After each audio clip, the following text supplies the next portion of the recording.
اگر آپ چاہتے ہیں کہ ہماری ویڈیو بر وقت آپ تک پہنچ جائیں تو ہمارے چینل کو سبسکرائب کر کے بیل آئیکن کے بٹن کو دبا دیں اور ہمیں لائک اور شیئر بھی کر لیں۔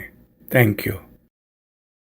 نحمدہ و نصلی علی رسول الکریم والحمد للہ رب العالمین۔ آج فیصل صاحب تکبر کے بارے میں ایک چھوٹا سا درس دیں گے، تو فیصل صاحب آپ بیان شروع کریں۔ الحمدللہ رب العالمین والصلاة والسلام علی محمد الامین۔ فاعوذ باللہ من الشیطان الرجیم، بسم اللہ الرحمن الرحیم۔ تکبر کے بارے میں حکم کیا تھا انوار بھائی نے کہ کچھ باتیں اصل میں ہم نے گزشتہ ایک نشست میں کی تھی، تو اسی ریفرنس سے جو ہے وہ آج کی نشست میں بھی اسی کی ایک طرح سے تسلسل ہے۔ اس میں بھی میں بس چند ایک باتیں اپنے پاس سے کروں گا، پھر میں چاہوں گا کہ میں کچھ پڑھ کے آپ کو سناؤں فائل شیئر کر کے انشاءاللہ۔ پہلی بات تو یہ ہے کہ دین جو ہے اللہ تعالیٰ کی ہدایت ہے انسان کے لیے، اور وہ ہدایت اس لیے ہے کہ جو اسکیم اللہ تعالیٰ نے بنائی ہے اس دنیا کو آزمائش میں ڈالنے کی، وہ یہ ہے کہ اللہ تعالیٰ ایک ایسی مخلوق چاہتے ہیں جو اپنے بلبوتے پر اپنی پاکیزگی کا مظاہرہ کرے، تاکہ اللہ تعالیٰ اس کو اپنی پاکیزہ جنت میں آباد کر سکیں۔ تو جو اپنے نفس کو تزکیہ کر لے گا، پاکیزہ کر لے گا، اس کو کامیابی حاصل ہوگی۔ اس دنیا میں جو ہم زندگی گزارتے ہیں اس کے لیے اللہ تعالیٰ نے ہمیں رہنمائی عطا فرمائی ہے کہ وہ تزکیہ یا وہ پاکیزگی کیسے ہم حاصل کر سکتے ہیں۔ اس کے لیے اللہ تعالیٰ نے اپنے رسولوں کو بھی بھیجا، کتابوں کو بھی بھیجا۔ جو کتابیں ہوتی ہیں عام طور پہ وہ دو حصوں پہ مشتمل ہوتی ہیں۔ ایک کو کہتے ہیں قانون یا شریعت، اور ایک حصے کو کہتے ہیں حکمت۔ حکمت وہ چیز ہوتی ہے جس میں اللہ تعالیٰ ایمانیات اور اخلاقیات کا درس دیتے ہیں، یعنی اللہ تعالیٰ یہ تعلیمات دیتے ہیں اپنے رسولوں کے ذریعے، اپنی کتابوں کے ذریعے سے، کہ انسان کو اخلاقیات میں کیا چیزیں ہیں جن کو بروئے کار لانا ہے، اور جس کے نتیجے میں اس کا نفس جو ہے وہ تزکیہ اختیار کرے گا۔ یہ جو اخلاقیات کی تعلیمات ہیں، یہ اللہ تعالیٰ نے ہمیشہ سے ہر رسول کو، ہر اپنے انبیاء کرام کے ذریعے سے اس تعلیم کو جاری فرمایا ہے۔ اور یہ جو حکمت اس کو کہتے ہیں، قرآن مجید نے اس کو حکمت کے الفاظ سے جو ہے وہ موسوم کیا ہے۔ یہ اخلاقیات کی جو تعلیم ہے، یہ مثال کے طور پہ آپ نے جو 10 کمینڈمنٹس کا نام سنا ہے نا، جو تورات میں 10 کمینڈمنٹس ہیں، یہ بھی اس اخلاقیات کی تعلیم کا ایک طرح سے یعنی ذروہ اسنام ہے، یعنی اس کا کلائمیکس ہے۔ یہ 10 احکامات ہیں جس میں سے تمام اخلاقیات یا تمام اس طرح کی تعلیمات جو ہیں جو پھوٹتی ہیں۔ اسی طرح قرآن مجید میں بھی سورہ بنی اسرائیل میں 10 احکامات دیے گئے ہیں، اور یہ کم و بیش وہی ہیں۔ اگر آپ تورات کے وہ 10 احکامات دیکھیں، 10 کمینڈمنٹس، اور قرآن مجید میں اگر یہ 10 احکامات دیکھیں تو یہ کم و بیش ایک ہی احکام لگتا ہے۔ ایسے ہے کہ اللہ تعالیٰ نے وہی الفاظ اور وہی احکامات وہی یوز کیے تھے، استعمال کیے تھے، بعد میں کچھ نہ کچھ جو روایتوں میں کچھ تبدیلیاں آ جاتی ہیں، ان ہسٹوریکل ریکارڈ کی وجہ سے کچھ نہ کچھ الفاظ میں یا کچھ اس طرح کی تبدیلیاں ضرور آئی ہوں گی تورات، انجیل وغیرہ میں، لیکن یہ وہی احکام ہیں جو۔ تو یہ ساری بات کرنے کا مقصد یہ تھا کہ جب ہم قرآن مجید میں ان 10 احکام کو دیکھتے ہیں تو اس میں 10واں حکم جو ہے وہ تکبر کے بارے میں ہے۔ تو یہ جو میری مختصر سی تمہیدی گفتگو تھی، میں اس کو ذرا لنک کرنا چاہ رہا تھا کہ اس کی اہمیت دیکھیں کتنی ہے۔ ابھی گزشتہ نشست میں جو ہم گفتگو کر رہے تھے تو بڑی سادہ سی اور عام سی گفتگو تھی کہ ہمیں احساس نہیں ہوتا، ہمیں ادراک نہیں ہوتا، ہم چھوٹی چھوٹی باتوں پہ یعنی ایگو کا شکار ہو جاتے ہیں، انانیت کا شکار ہو جاتے ہیں، پتہ ہی نہیں چلتا۔ یعنی ایسا نہیں ہے کہ کچھ جانتے پوچھتے ہوئے، اس لیے کہ ہماری اس طرح تربیت نہیں، اس طرح ہمیں پتہ نہیں۔ لیکن آپ دیکھیں اس کا کنیکشن جو میں نے آپ کو کر کے دکھایا ہے، خدا تعالیٰ کی پوری سکیم، اس میں اس چیز کی کتنی امپورٹنس ہے اور یہ کتنی حساس چیز ہے، اس کا اندازہ عام طور پہ ہم کرنے سے قاصر رہ جاتے ہیں۔ تو اس لیے میں آج کی نشست میں یعنی اس بات پہ ہی میرا زیادہ جو ہے وہ ایمفسائز ہوگا کہ ہمیں اس چیز کو سیکھنا ہے اور اس چیز کو سمجھنا ہے کہ یہ جو انجانے میں ہم تکبر کر بیٹھتے ہیں. ہم دیکھیں تکبر کا لفظ ایسا ہے, ہم میں سے ہر ایک شخص 100% یہ سوچتا ہے, انکلوڈنگ می, یعنی مجھ سمیت ہر شخص یہ سوچتا ہے کہ اللہ نہ کرے ہم میں تو ایک ذرہ بھر تکبر نہیں ہے. ہر ایک یہ سوچتا ہے, اور یہ یقیناً ہمارا سوچنا حق ہے. یعنی مجھ سے آپ اگر سوال کریں گے تو میں کہوں گا توبہ توبہ, اللہ معاف کرے, میں کہاں تکبر کرتا ہوں, سوال ہی نہیں پیدا ہوتا. آپ سے اگر میں پوچھوں گا آپ بھی یہی کہیں گے کہ بھئی میں تو بڑا عاجز انسان ہوں, میں تو بڑا اللہ تعالیٰ کا حقیر بندہ ہوں, میں تو بڑا انکسار ہوں, میرے اندر تو بڑا تواضع ہے, میرے اندر کبر, اور کہاں سے یہ سوال ہی پیدا. ہر ایک شے یہی سمجھتا ہے. لیکن آپ یقین جانیے اگر آپ اس کی گہرائی میں اتریں کہ یہ تکبر ہے کیا, یعنی یہ کیسے پیدا ہوتا ہے, اس کی حکمتیں کیا ہیں, اس کے اندر جو ہے اس کی تفصیلات کیا ہیں, تو آپ یقین جانیے کہ انسان جو ہے نا وہ ہل کے رہ جاتا ہے. مجھے یاد ہے ہمارے استاد گرامی استاد جاوید احمد غامدی صاحب ایک لیکچر کے دوران یہ کہتے تھے کہ احیاء العلوم جو امام غزالی کی کتاب ہے اس میں انہوں نے ایک پورا چیپٹر تکبر کے نام سے باندھا ہے, ایک پورا باب. اس کا یعنی عنوان ہی ہے ذم الکبر, یعنی اس کی کبر کے بارے میں, تکبر کے بارے میں. تو ان کے الفاظ یہ ہیں استاد گرامی کے کہ میرے بھائیوں وہ کتاب کھول کے وہ تکبر کا چیپٹر مت پڑھیے گا. یہ الفاظ تھے ان کے, کیونکہ اگر آپ وہ پڑھ لیں گے, وہ بڑے حکیم تھے نا امام غزالی, اس کی اتنی تفصیلات میں گئے ہوئے ہیں کہ آپ جب پڑھ لیں گے تو آپ کا اندر کھول اٹھے گا کہ یار اس میں تو میں بھی مبتلا ہوں, اس بیماری میں, یہ تو میرے اندر بھی پائی جاتی ہے. یعنی اس حد تک یہ چیز جو ہے انہوں نے اس کو جو ہے وہ واضح کیا ہے. تو anyhow coming back to the point, استاد گرامی نے اس کو جو اپنی کتاب میزان ہے, آپ جانتے ہیں کہ استاد گرامی کی دین پر جو ایک بڑی مفصل کتاب ہے وہ ہے میزان. اس میں انہوں نے ایک طرح سے اس کے 2 حصے کیے ہیں اس کتاب کے, اپنی کتاب میزان کے. ایک حصے کا نام ہے کتاب اور دوسرے کا نام ہے حکمت. وہی جو دین کے 2 حصے ہوتے ہیں. کتاب کا مطلب ہے قانون اور شریعت, اور حکمت سے مراد ہے وہ اخلاقی یعنی تعلیمات جو قرآن مجید کے ذریعے سے ہمیں ملتی ہیں. اس میں اخلاقیات کے جو فضائل اور رذائل ہیں جو اللہ تعالیٰ نے قرآن مجید میں بیان کیے ہیں, اس میں یہ 10 احکامات ہیں, اور 10 میں سے یہ آخری حکم جو ہے یہ تکبر کے بارے میں.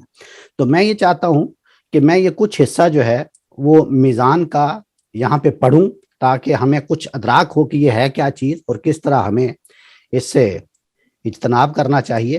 میں اس کو پہلے شیئر کروں. یہ غامدی صاحب کی کتاب میزان ہے, اور اس کا یہ حصہ الحکمہ آپ کو نظر آ رہا ہے, اور اس کا باب ہے اخلاقیات, یہاں پہ آپ کو نظر آ رہا ہے. اس میں فضائل و رذائل کے عنوان سے یہ 10 چیزیں ہیں, جس میں آخری حکم جو ہے وہ تدبر کا ہے. بلکہ میں اس کو 1 سیکنڈ بیک کر کے آپ کو وہ 10 احکامات بھی دکھا دوں. یہ ہیں, یہ دیکھیں اخلاقیات کا باب ہے. اس میں پہلے تو بنیادی مباحث ہیں, پھر اصل و اصول بتایا ہے, پھر فضائل و رذائل میں یہ وہ 10 عنوانات استاذ نے باندھے ہیں, اور یہ 10 کے 10 اصل میں قرآن مجید کی اس آیت سے لیے گئے ہیں جس میں اللہ تعالیٰ نے یہ 10 احکامات دیے ہیں. اس میں سب سے پہلے اللہ کی عبادت ہے, پھر والدین سے اس نے سلوک ہے, اللہ کی راہ میں انفاق ہے, عفت و عصمت ہے, انسانی جان کی حرمت ہے, یتیم کے مال میں خیانت ہے, عہد کی پابندی ہے, ناپ تول میں دیانت اور اوہام کی پیروی. اور 10واں حکم کیا ہے؟ غرور اور تکبر. اس میں یہ استاد گرامی لکھتے ہیں کہ 10واں حکم یہ ہے کہ خدا کی زمین پر کوئی شخص اکڑ کر نہ چلے. یہ قرآن مجید کے الفاظ ہیں. آپ ذرا اندازہ کریں کہ صرف اللہ کی زمین پر اکڑ کر چلنا, اس کو اللہ تعالیٰ نے موضوع بنا لیا ہے, اور اللہ فرماتے ہیں کہ خدا کی زمین پر کوئی شخص اکڑ کر نہ چلے. یہ استاذ لکھتے ہیں اس لیے کہ یہ مغروروں اور متکبروں کی چال ہے. چنانچہ فرمایا ہے کہ تم کتنا ہی زمین پر پاؤں مارتے ہوئے چلو لیکن اس کو پھاڑ نہیں سکتے, اور کتنا ہی اترا کر اور سر اٹھا کر چلو لیکن پہاڑوں کی بلندی کو نہیں پہنچ سکتے.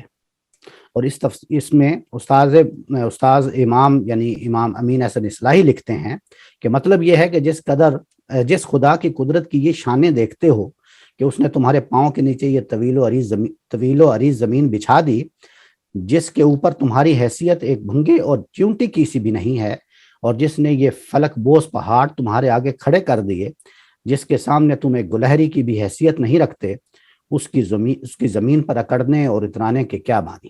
اپنی حیثیت پہچانو اور خدا کی عظمت اور اس کے جلال کے آگے ہمیشہ سرفگندہ رہو۔ یہ تدبر قرآن سے یہ پیراگراف لیا گیا۔ اس طرح کی چال ظاہر ہے آدمی کے باطن کی ترجمان ہوتی ہے۔ اب یہ دیکھیں، یہ جو چیزیں استاد نے لکھی ہیں، دولت، اقتدار، حسن، علم اور طاقت، یہ جو چیزیں ہیں، دولت، اقتدار، حسن، علم اور طاقت، یہ وہ چیزیں ہیں جو امام غزالی نے احیاء العلوم میں بالکل ایک ایک کی تفصیل بیان فرمائی ہے، اور یہ استاد نے بھی انہی چیزوں کو لے کے فرمایا کہ اور ایسی دوسری جتنی چیزیں آدمی کے اندر غرور پیدا کرتی ہیں، ان میں سے ہر ایک کا گھمنڈ اس کی چال کے ایک مخصوص ٹائپ میں نمایاں ہوتا ہے، اور اس بات پہ دلیل بن جاتا ہے کہ اس کا دل بندگی کے شعور سے خالی ہے اور اس میں خدا کی عظمت کا کوئی تصور نہیں ہے۔ تو یہ اللہ تعالیٰ نے جو الفاظ استعمال کیے ہیں کہ تم زمین پر، یہ نیچے آیت ہے، اس کا ترجمہ میں پڑھتا ہوں، اور لوگوں سے بے رخی نہ کرو اور زمین میں اکڑ کر نہ چلو، اس لیے کہ اللہ کسی اکڑنے اور فخر جتانے والے کو پسند نہیں کرتا۔ اپنی چال میں میانہ روی اختیار کرو اور اپنی آواز کو پست رکھو۔ حقیقت یہ ہے کہ سب سے بری آواز گدھے کی آواز ہے۔ یہ سورہ لقمان کی آیت ہے۔ نبی اکرم صلی اللہ علیہ وسلم نے اسی بنا پر ایسی تمام چیزوں کے استعمال سے منع کیا جس سے امارت کی نمائش ہوتی ہو، یا بڑائی مارنے یا شیخی بھگارنے، دون کی لینے، دوسروں پر روب جمانے اور اوباشوں کے طریقے پر دھونس دینے والوں کی وجہ سے تعلق رکھتی ہو۔ ریشم پہننے، قیمتی کھالوں کے غلاف بنانے اور سونے چاندی کے برتنوں میں کھانے پینے سے آپ نے اسی لیے روکا ہے، یہاں تک کہ چھوٹی داڑھی اور بڑی بڑی مونچھیں رکھنے والوں کو بھی متکبرانہ وضع ترک کر دینے کی نصیحت کی ہے، اور فرمایا ہے کہ وہ داڑھی بڑھا لیں لیکن مونچھیں ہر حال میں چھوٹی رکھیں۔ آپ کا ارشاد گرامی ہے کہ جس نے اپنی بڑائی ظاہر کرنے کے لیے کوئی لباس پہنا، اللہ اسے قیامت میں ذلت کا لباس پہنائے گا، پھر اس میں آگ بھڑکا دی جائے گی۔ اسی طرح فرمایا، اللہ قیامت کے دن اس شخص کو دیکھنا بھی پسند نہیں کرے گا جو غرور سے اپنا تہبند گھسیٹتے ہوئے چلتا ہے، جسے اسبال کہتے ہیں۔ تو اس میں آگے چل کے استاد گرامی لکھتے ہیں کہ کیا وجہ ہے، یعنی کیوں اس سے منع کیا گیا ہے۔ تو یہاں یہ ایک عنوان باندھا ہے، حق سے اعراض۔ حق سے اعراض اور اس کے مقابلے میں استکبار کا رویہ اختیار کرنے والوں کو مطلب، اعراض کا مطلب ہوتا ہے اس سے یعنی روح گردانی کرنا، اس سے منہ پھیر لینا۔ حق سے اعراض اور اس کے مقابلے میں استکبار کا رویہ اختیار، استکبار وہی کبر یعنی گھمنڈ کا رویہ اختیار کرنے والوں کو متنبہ فرمایا کہ اپنے اس جرم کو معمولی نہ سمجھیں۔ ان کی سزا یہ ہے کہ خدا کی جنت کے دروازے ان کے لیے بند ہیں، اوپر اور نیچے سے جہنم ہی ان کا اوڑھنا بچھونا ہوگی اور وہ ہمیشہ اسی میں رہیں گے۔ یہ سورہ اعراف کی آیت ہے۔ یہ قطعی ہے کہ جنہوں نے ہماری آیتوں کو جھٹلایا اور تکبر کر کے ان سے منہ موڑا ہے، ان کے لیے آسمان کے دروازے نہیں کھولے جائیں گے اور ہرگز جنت میں داخل نہیں ہوں گے جب تک اونٹ سوئی کے ناکے سے نہ گزر جائے۔ تو سن لو، ہم مجرموں کو اسی طرح سزا دیتے ہیں، ان کے لیے دوزخ کا بچھونا اور اوپر سے اسی کا اوڑھنا ہوگا۔ سن لو، ہم ظالموں کو اسی طرح سزا دیتے ہیں۔ تو یہ جو الفاظ ہیں اللہ تعالیٰ کے کہ وہ ہرگز جنت میں داخل نہیں ہو پائیں گے جب تک کہ اونٹ سوئی کے ناکے سے نہ گزر جائے۔ یہ دیکھا آپ نے اوپر الفاظ دیکھے، لا يدخلون الجنہ جنتا حتی یلج الجمل فی سم الخیاط۔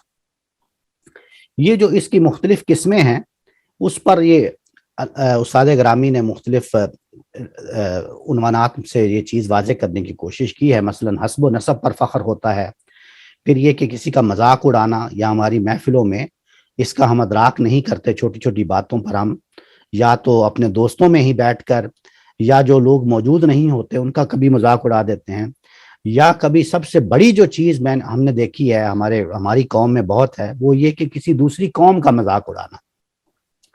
آپ جانتے ہیں میں نام نہیں لینا چاہتا، کم از کم 2 قومیں ہم میں ایسی ہیں کہ ہم ان کا ضرور مذاق اڑاتے ہیں، لطیفے ان کے نام پہ بنے ہوئے ہیں اور یہ چیزیں.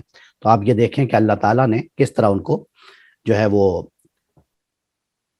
اس سے منع کیا ہے. بلکہ میں یہ تھوڑی تھوڑی چیزیں پڑھ کے آپ کو سناتا ہوں. حسب نسب پر دیکھیں، لکھتے ہیں کہ اپنے حسب و نسب پر فخر کرنے والوں کی طرف توجہ دلائی ہے کہ تمام انسان بنی آدم و حوا کی اولاد ہیں.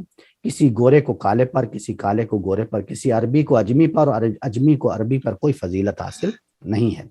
اللہ تعالیٰ کے نزدیک عز و شرف کی بنیاد کسی شخص کے خاندان، قبیلہ یا رنگ و نسل پر نہیں بلکہ تقوی پر ہے.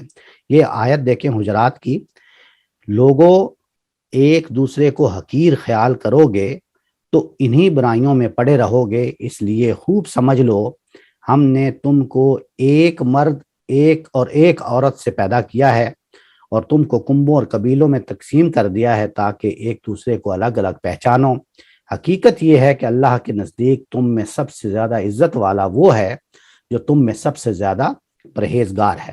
وہ قیامت میں اسی بنیاد پر فیصلہ کرے گا. یقیناً اللہ علیم و خبیر ہے. یہ دیکھیں الفاظ، ان اکرمکم عند اللہ اتقاکم، یعنی وہی عزت والا ہے جو تم میں زیادہ تقوی رکھتا ہے، پرہیزگار جو ہے. پھر یہ مذاق اڑانا، دوسروں کا مذاق اڑانے والوں کو تلقین کی ہے کہ اللہ کے نزدیک کسی کے شریف یا رذیل ہونے کا انحصار اس کے ایمان و عمل پر ہے اور اس کا صحیح وزن اللہ کی میزان عدل ہی بتائے گی. نہیں کہا جا سکتا جو لوگ اپنے آپ کو بڑی چیز سمجھ رہے ہیں وہ قیامت کے دن ذلت کے کس مقام پر ہوں گے. جنہیں یہاں ذلیل سمجھا جاتا ہے وہ خدا کی بادشاہی میں کس اونچے درجے پر فائز ہوں گے. اس لیے ہر مسلمان کو متنبہ رہنا چاہیے کہ ایمان کی نعمت سے بہرہ یاب ہونے کے بعد وہ اپنے مسلمان بھائیوں کے ساتھ انما المؤمنون اخوہ کے رشتے سے میں بندھا ہوا ہے. اس لیے اس کے لیے کسی طرح زیبا نہیں کہ ان کو حقیر خیال کر کے ان کا مذاق اڑائے اور طنز و تعریض کا ہدف بنائے. یہ بھی سورہ الحجرات میں دیکھیے کہ ایمان والو اسی اخوت کا تقاضا ہے کہ نہ تمہارے مرد دوسرے مردوں کا مذاق اڑائیں، ہو سکتا ہے کہ وہ ان سے بہتر ہوں، اور نہ عورتیں دوسری عورتوں کا مذاق اڑائیں، ہو سکتا ہے کہ وہ ان سے بہتر ہوں.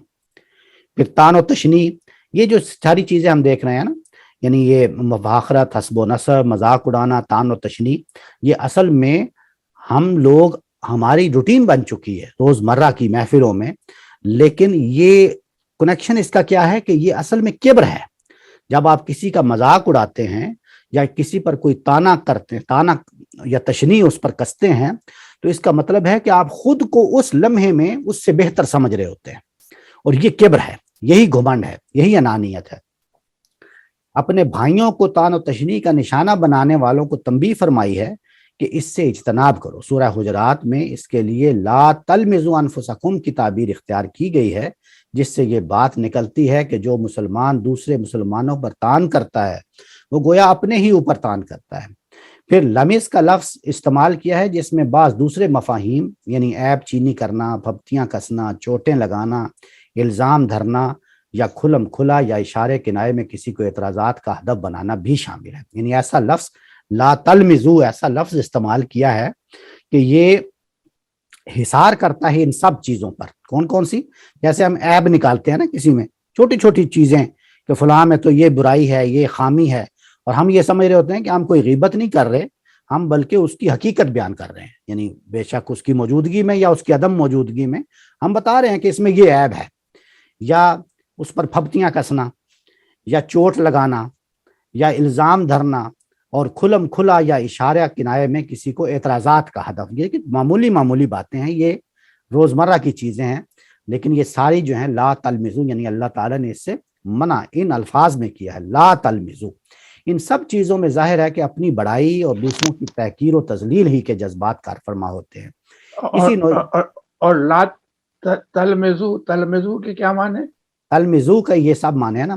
اصل میں تو تلمزو کا مطلب یہ ہے کہ آپ کسی کو تان و تشنیع کا نشانہ نہ بنائیں، لیکن غامدی صاحب نے لکھا ہے کہ یہ جو لفظ ہے لمز، تلمزو میں جو مادہ ہے نا لمز، لام میم اور زے، اس کے یہ دوسرے مفاہیم بھی ہیں. کون کون سے؟ عیب چینی کرنا، پھپتیاں کسنا، چوٹیں لگانا، الزام لگانا، کھلم کھلا یا اشارے سے کسی کو اعتراضات کا، یہ سب معنی اسی لفظ کے معنی ہیں۔ اسی نوعیت کا ایک جرم ایک دوسرے پر القابات چسپاں کرنا ہے، جیسے ہم کسی کا نام رکھ لیتے ہیں نا ایسے، یعنی ہو سکتا ہے وہ آپ کے نزدیک تو مذاق ہو، یعنی کوئی اچھا نام ہی آپ رکھ رہے ہوں، لیکن وہ اگلا بندہ ہو سکتا ہے اس کو پسند نہ آ رہا ہو۔ دور جاہلیت کے عربوں میں یہ ذوق بہت تھا، وہ اسے کمال فن سمجھتے تھے۔ قبیلے کا سب سے بڑا شاعر اور خطیب وہی مانا جاتا تھا جو دوسروں کے مقابل میں اپنے قبیلے کے مفاخر بیان کر یعنی اس کو بڑائیاں بیان کرتا اور حریفوں کی حجو تحقیر کرتا ہو۔ حجو پڑھتے تھے نا، تحقیر کرنا، کسی کے خلاف شعر و شاعری میں اس کی تحقیر کرنا، اس کی حقارت بیان کرنا، اس کا چھوٹا پن بیان کرنا۔ چنانچہ اس سے بھی منع فرمایا، اور فرمایا ہے کہ یہ تمسخر، طعن و تشنیع اور تنابز بالالقاب۔ تنابز بالالقاب کا مطلب ہوتا ہے کہ آپ کسی کا نام رکھ لیں، جیسے ہم عام طور پہ نام رکھ لیتے ہیں نا لوگوں کے، اس کا نام کچھ اور ہوتا ہے لیکن ہم اس کو کوئی لقب دے دیتے ہیں، تو اس سے اللہ تعالیٰ نے منع فرمایا اور یہ کہا ہے کہ یہ سراسر فسق ہے، اور ایمان کے بعد تو فسق کا نام بھی برا ہے، لہٰذا کسی مسلمان کے لیے جائز نہیں ہے کہ وہ ان میں سے کسی چیز کا ارتکاب۔ یہ آیت دیکھیں، یہ بھی حجرات کی آیت ہے، اور نہ اپنوں کو عیب لگاؤ اور نہ آپس میں ایک دوسرے کو برے القاب دو۔ لا تلمزوا انفسکم ولا تنابزوا بالالقاب، نہ ایک دوسرے کو برے القاب دو۔ یہ سب کیا ہے؟ بئس الاسم الفسوق، یہ سب فسق کی باتیں ہیں، اور ایمان کے بعد تو فسق کا نام بھی بہت برا ہے، اور جو اس تنبیہ کے بعد بھی توبہ نہ کریں تو وہ اپنی جانوں پر ظلم ڈھانے والے ہیں۔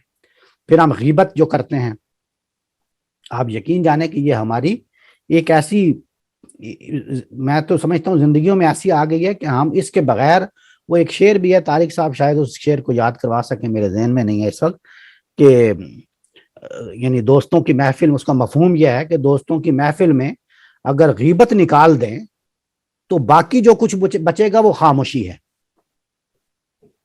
یعنی وہ شعر کا مفہوم یہ، ابھی اگر مجھے یاد آتا ہے میں آپ کو سناتا ہوں، لیکن اس کا مفہوم یہ ہے کہ اگر دوستوں کی محفل میں، یعنی بدقسمتی یہ ہے کہ اگر دوستوں کی محفل میں بیٹھ کر ہم اگر ساری محفل میں سے غیبت کو نکال دیں تو باقی کیا بچے گا؟ باقی خاموشی بچے گی۔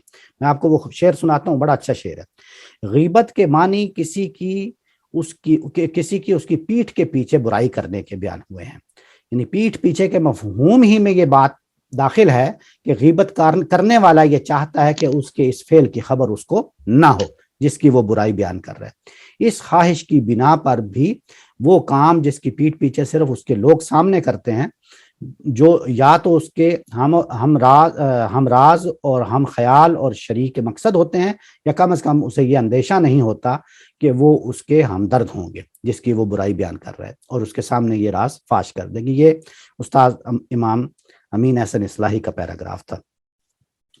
آگے دیکھیے، یہ استاد محترم نے بھی یہاں یہ بیان کیا ہے کہ تورات کے احکام کی طرح یہ قرآن کے احکام اشرا ہیں۔ اب یہ اس میں 10واں حکم جو شامل کر کے بتا کے تو بھی، اب دیکھیں اس کی اہمیت، تمام اخلاقیات انہی 10 احکام کی فرع ہیں۔ اب یہ ذرا توجہ سے سنیے، تمام اخلاقیات، جو دین کی جتنی بھی بیس ہے، اساس جو ہے اخلاقیات کی، وہ انہی 10 احکامات کی فرع۔ فرع کیا کہتے ہیں؟ فرع کا مطلب ہوتا ہے برانچ، یعنی یہی 10 کمانڈمنٹس ہیں، باقی ساری اخلاقیات اسی کی برانچز ہیں۔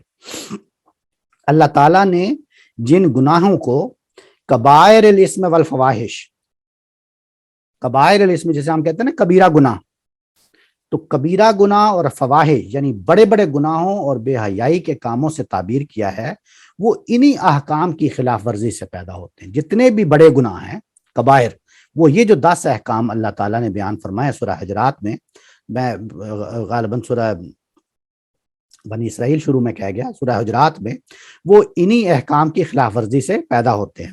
قرآن اس معاملے میں بالکل واضح ہے کہ اس خلاف ورزی کی سزا لوگوں کو قیامت میں بھگتنا پڑ سکتی ہے، لہٰذا یہ ضروری ہے کہ ہر مسلمان اس معاملے میں متنبہ رہے۔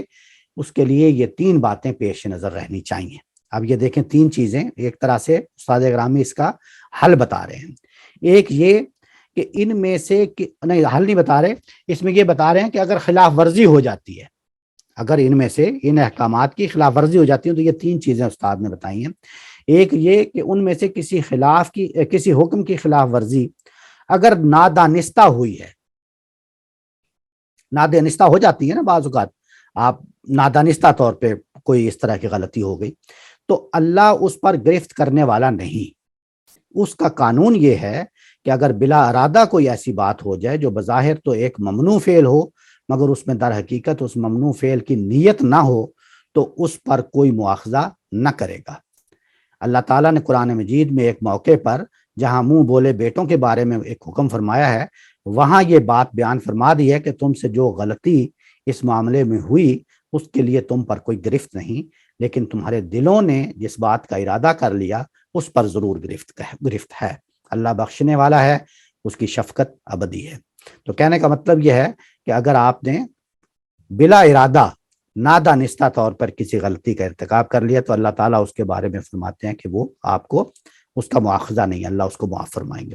دوسری یہ ہے کہ ان احکام کی خلاف ورزی سے کوئی شخص اگر اپنے آپ کو بچائے رکھتا ہے تو اس کا صلہ یہ ہے کہ اس کے چھوٹے گناہوں کو اللہ تعالیٰ اپنی بے پایہ رحمت سے معاف کر دیں گے۔ اگر ان سے بچ جاتے ہیں، ان 10 گناہ، ان 10 احکامات کی خلاف ورزی سے اگر آپ بچ جاتے ہیں تو باقی جو چھوٹے موٹے گناہ ہوتے ہیں اللہ تعالیٰ فرماتے ہیں اس کو میں معاف کر دوں گا۔ تیسری یہ کہ اگر جذبات سے مغلوب ہو کر کوئی شخص ان میں سے کسی حکم کی خلاف ورزی کر بیٹھتا ہے تو اسے توبہ کر کے اپنے رویے کی اصلاح کرنی چاہیے۔ اگر جذبات سے مغلوب ہو گیا، یعنی وقتی طور پہ وہ جذبات سے مغلوب ہو گیا، اپنے آپ پہ کنٹرول نہیں رکھ سکا، اور ان احکامات میں سے کسی کی یہ احکامات جو ہیں یہ وہ 10 احکامات کی بات کر رہے ہیں جس میں آخری جو ہے وہ استکبار کا تھا، یعنی کبر کا۔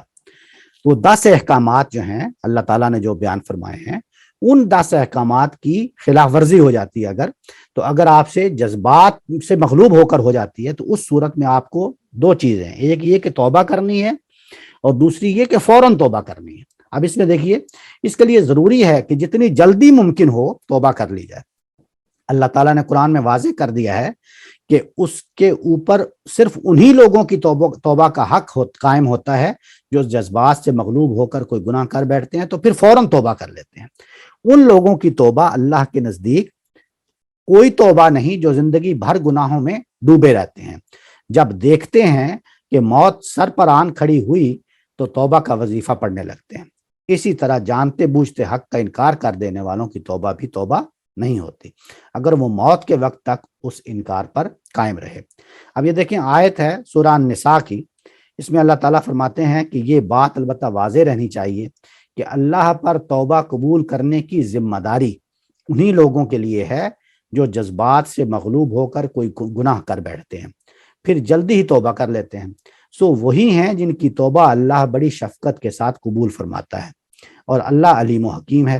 اس کے برخلاف ان لوگوں کے لیے کوئی توبہ نہیں جو گناہ کیے چلے جاتے ہیں یہاں تک کہ جب ان میں سے کسی کی موت کا وقت قریب آ جاتا ہے اس وقت وہ کہتا ہے کہ اب میں نے توبہ کر لی۔ اسی طرح اس کے لیے بھی کوئی توبہ نہیں جو مرتے دم تک منکر ہی رہیں، یہی تو ہیں جن کے لیے ہم نے دردناک سزا تیار کر رکھی ہے۔ تو اس میں اس آیت سے، یہ سورہ النساء کی جو آیت ہے، اس سے کیا چیز ہے جو واضح ہو رہی ہے؟ واضح یہ ہو رہی ہے کہ اگر آپ نے یعنی جذبات سے مغلوب، اس کے لیے الفاظ اللہ تعالیٰ نے سوء بالجہالہ، سوء بالجہالہ کا مطلب یہ ہوتا ہے کہ آپ جذبات سے مغلوب ہو کر کوئی آپ گناہ کر بیٹھے۔ تو جب جذبات سے مغلوب ہو کر آپ نے کوئی گناہ کر لیا، کوئی غلطی کر لی، تو اب لازم کیا ہے کہ آپ فوری طور پر، جو ہی جذبات ٹھنڈے ہوں، فوری طور پر اللہ تعالیٰ کی بارگاہ میں رجوع کریں اور توبہ کریں۔ ایک بات یہ فرمائی، اور جو اس کے بالمقابل دوسری بات فرمائی وہ یہ فرمائی کہ ان لوگوں کی کوئی توبہ قبول نہیں ہے جو اس توبہ کو پوسٹ پون کر دیں اور اب جب موت سر پہ آن کھڑی ہو تو اب توبہ کریں۔ تو یہ 2 چیزیں فرمائیں، ایک کیا کہ فوراً توبہ کریں گے تو اللہ پر ذمہ داری ہے کہ وہ ان کو معاف کرے اگر فوراً توبہ کر لی ہے۔ دوسری بات کیا فرمائی کہ ان کی توبہ قبول نہیں ہے جو موت آ گئی آخری لمحے میں توبہ کر رہے ہیں۔ تو یہ 2 باتیں بیان ہیں۔ تو ان دونوں کے درمیان میں بھی تو ہے کہ اب گناہ کیے ہوئے تو کافی عرصہ فار ایگزامپل ہو گیا، لیکن